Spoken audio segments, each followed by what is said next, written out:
So I'm back here working on the back of this network cabinet with all the audio equipment and networking equipment for a restaurant. So I was installing this amp yesterday. This is the newest one here. And I noticed on this amp that I installed 3 years ago, over 3 years ago now, that some of the wires looked a little burned. Now this is working on a 70 volt system here. Let's see if I can get this on the camera. It's not really showing up. Let's see if I can zoom into it. See, like, especially with this wire here, like it's starting to get hot. There's another one there too. So I kind of went back in the manual again and looked, and it does state in the manual that you are supposed to create like a hook here setup. Now, first off, I'm going to start ranting on this again, that this is a terrible setup. Absolutely fiddly, dangerous setup. Yamaha, if you're listening, for a 70 volt system with a lot of power. Terrible. The PCI amp I just took out of here, that was a temporary amp, they got that right. Okay, it was a safe setup with a Euroblock setup. I wish I could show that right now. This is a terrible setup. Okay, it even states in the manual, be careful that you don't short one of the wires to the chassis. Well, look how close these are to the chassis. Now, I don't know if this is like non-conductive here or something, or not, but I call that the chassis. And look, so I can zoom into that, look how close those wires, I mean, it's like plastic and then like right there. You have to strip these exactly right. So, I don't know why Yamaha did this. Yamaha, please change the setup. It just takes forever. It's just ridiculous. I love these amps. I love everything about them. I don't love this setup. It's really annoying. So anyways, on this amp that I installed a couple days ago,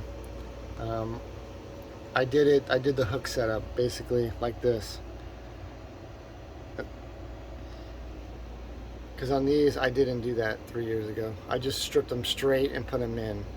Whether that's causing the issue there or not, I don't think so. But having that hook does create more of a contact area. So you just have more area of the copper wire contacting that metal plate right there. I also put the ferrite rings here. These take a while to put on. On this one I didn't do it, not because I didn't want to, but because I didn't really know, because Yamaha puts on a separate sheet of paper the ferrite rings, the cores. So I might have missed that piece of paper, and I did look at these and go, what the heck are these used for? It's like, what are these? What are these little things, And I didn't realize later until I installed another amp in another restaurant that, oh, I saw that sheet of paper and went, oh, you're supposed to put these on.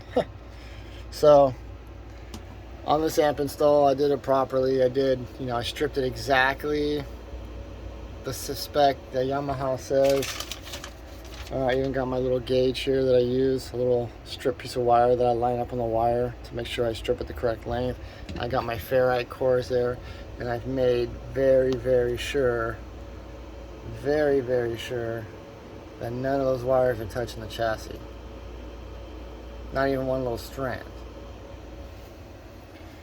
So when I was first doing the rings, I was, how am I going to do this? How am I going to loosen that screw and stick this ring in there, right? Like, do that. There's not enough space. Then I realized, well, I'll probably just have to take the screw out. So that's what I did. And basically, I kind of got it down now. Let's see if I can do this one-handed here. Oops.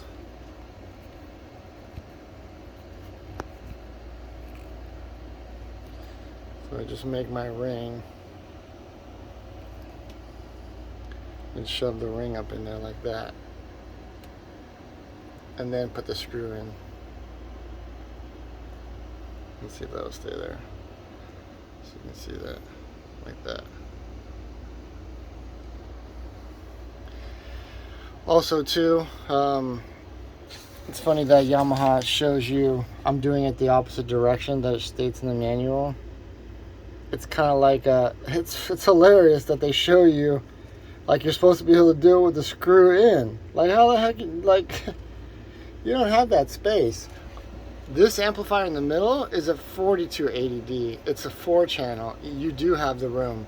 But on these 8 channels, you're blocked. You can't do that because the setup doesn't allow you to extend it like it's showing in the picture. It's just ridiculous. So that's a mistake right there.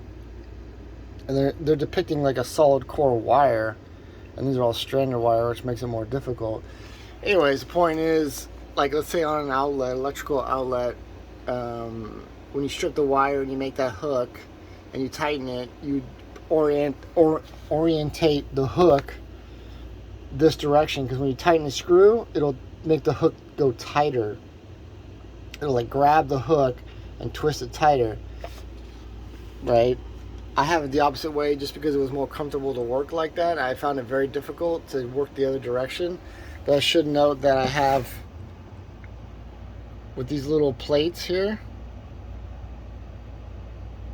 those little metal plates, it grabs it anyways and doesn't make any difference when you tighten it, so it's fine. It does, because on an electrical outlet you don't have that little metal plate there. It's got little barbs on it. Hard to see there. It's got little barbs that grab the wire, so I didn't find that very relevant anyway, so it's fine. It's fine. I really should be doing it the other direction, but anyways. So basically with these wires, I don't know what's going on here. I'm gonna take that off and restrip it and check everything, and you know, maybe the screw came a little loose.